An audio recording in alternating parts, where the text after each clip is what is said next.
Good morning, YouTube, Sharp Spot, whomever is watching this video.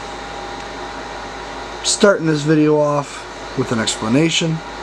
Explanation is of the two challenges I've set myself up this year. Challenge number one, I'm only going to be buying one knife this year. It's going to be a grill knife, and I'm not quite sure what I'm getting yet. I haven't narrowed it down. But when I do, I'll be sure to let you guys know. And I'll show you when it comes in. Second challenge is that I will be maintaining an EDC for an entire month, for the most part. This means is minor changes and tweaks here and there. So this video is an explanation of that EDC. And the main thing I want to keep the same is the blade. And you'll see some other blades on the table, and I'll explain why they're there later. But let's get started with the rest of my EDC. EDCA sunglasses. These are Oakley's, Hollybrooks. Had them for almost 10 years. Replaced the lenses a couple times. Great sunglasses. Highly recommend paying extra money for good stuff, especially sunglasses. I have paracord. It's black with red, white, and blue on the inside. And it's got this neat little Thor's hammer latch that I've devised. Walmart wallet, Remington, does the job. Holds the stuff and money when I have it. Next on the list is cell phone. It's an Apple iPhone 8 with a spec blue and gray case to support my alma mater. Go University of Nevada Wolfpack.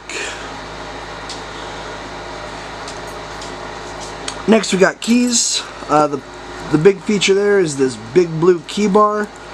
Holds my work keys, my house keys, and a 16 gig flash drive. Flash drive, just in case I need to transfer files.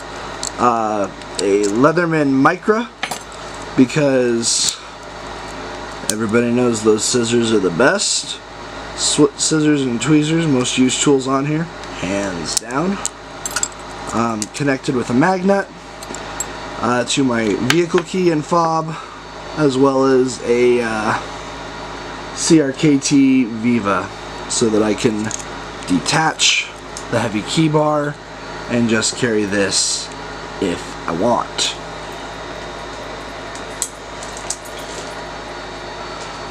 This pocket slip goes in my left pocket, which has a flashlight and Olight copper, which I love because of its high-low mode. Make the camera do some work.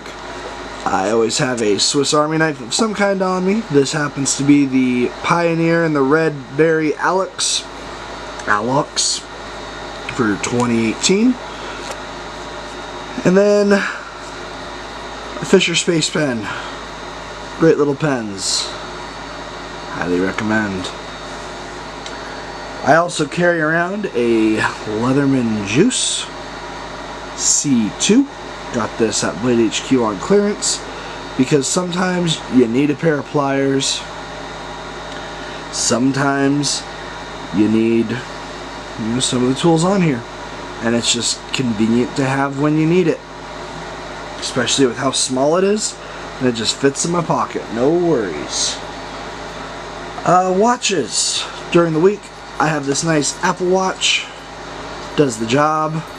It gets my texts, emails, phone calls, so while I'm working I can screen them from my wrist instead of pulling out my phone, making a judgment or appearing unprofessional. During the weekends, lately I've been wearing the Citizen Eco Drive.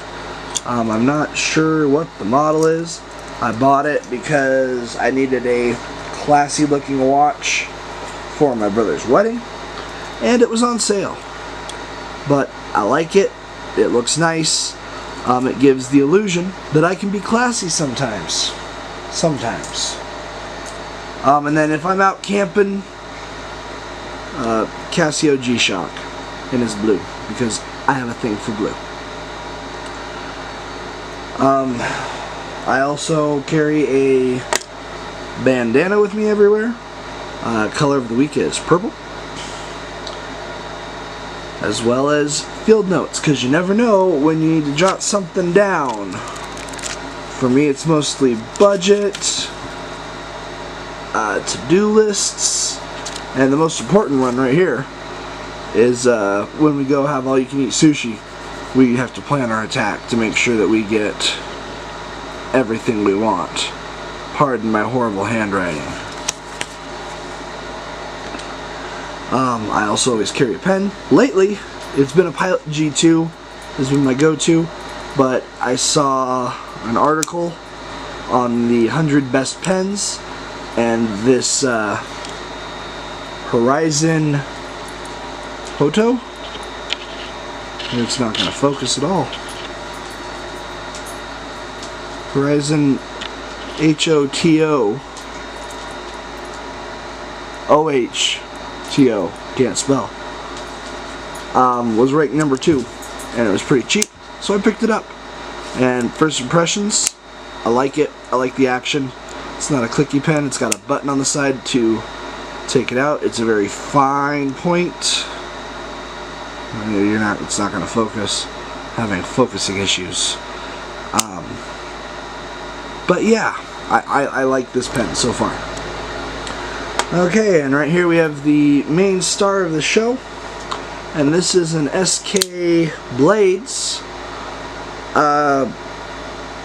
Buck 830, and they call this bad boy the Inferno because of the orange G10 scales. It's got an S35 VN blade, and this knife has a story, so let me tell it. I've had it for about a year. Had the itch and burn late last February. Saw it, loved it, got it. Got it in hand, played with the pivot screw a little bit because I've seen online how you can just have it be buttery smooth and how it'll just fall on its own because of the bearing system that they have this running on. So I had that set up, and it was nice to just have it flip and misfire. Have it flip and just have it be buttery smooth like that. But the thing is, it had some weird blade play that I really did not dig with it. And so I carried it a day here and a day there until late December.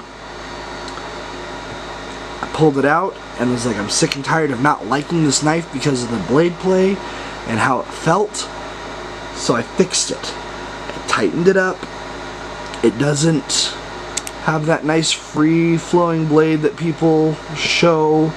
You know, it's got some stick to it.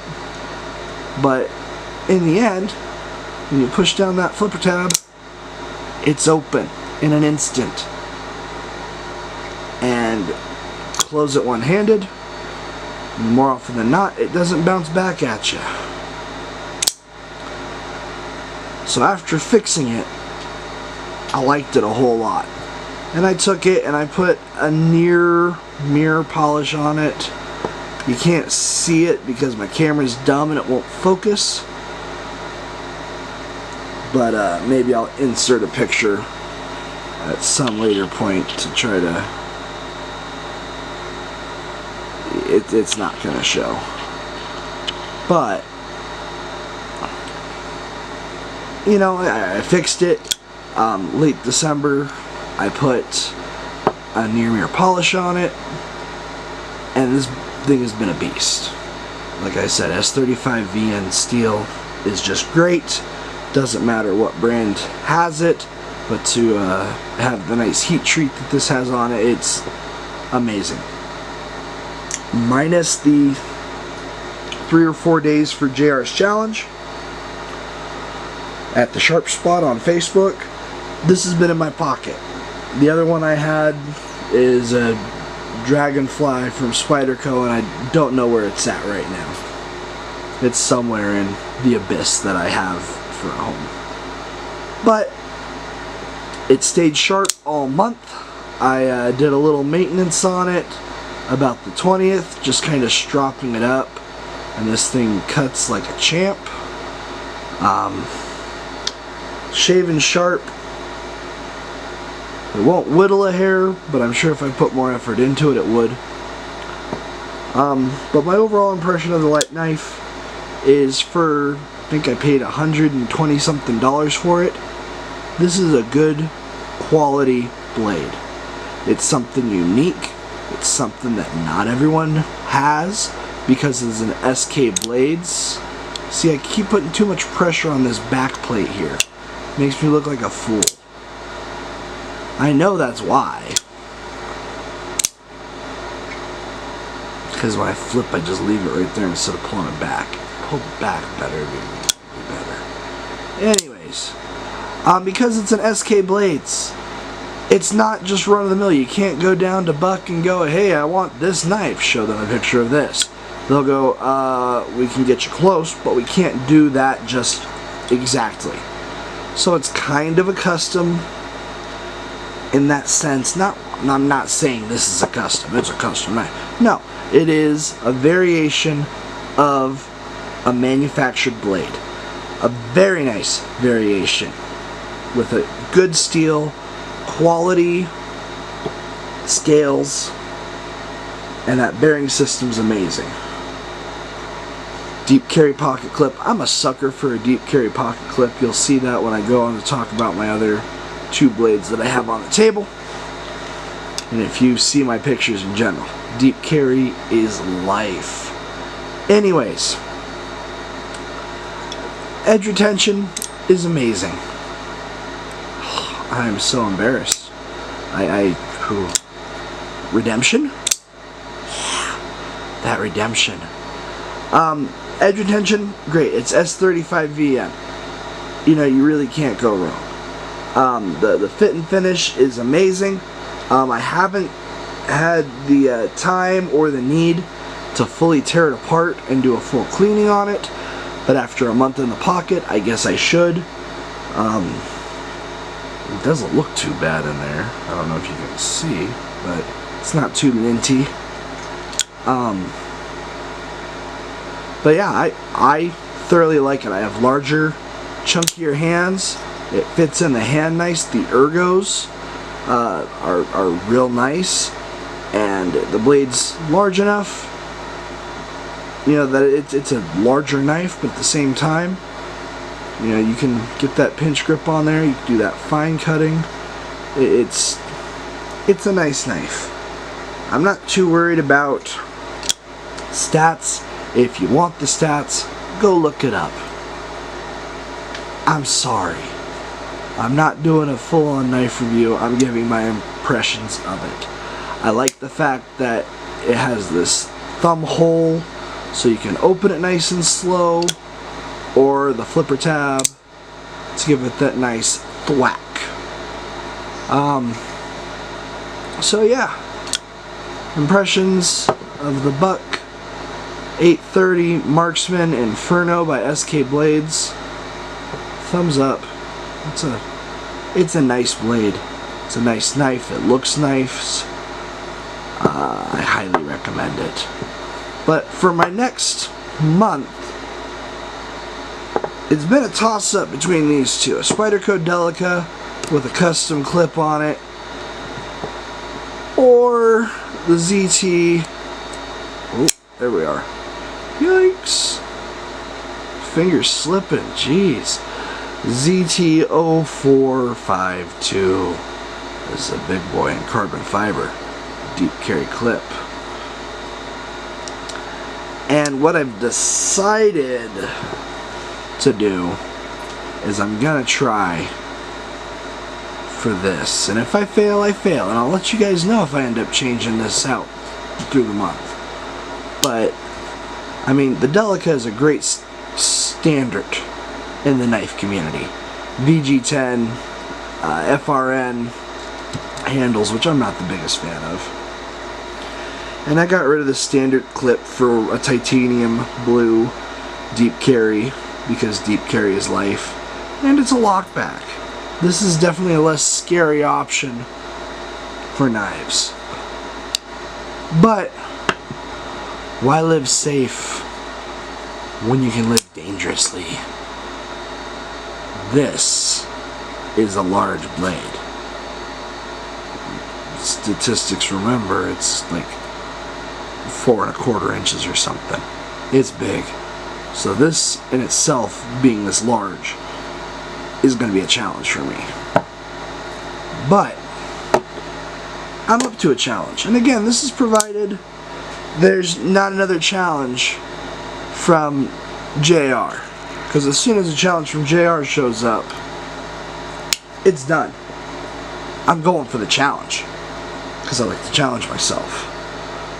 But with that, I think I'm going to wrap it up here.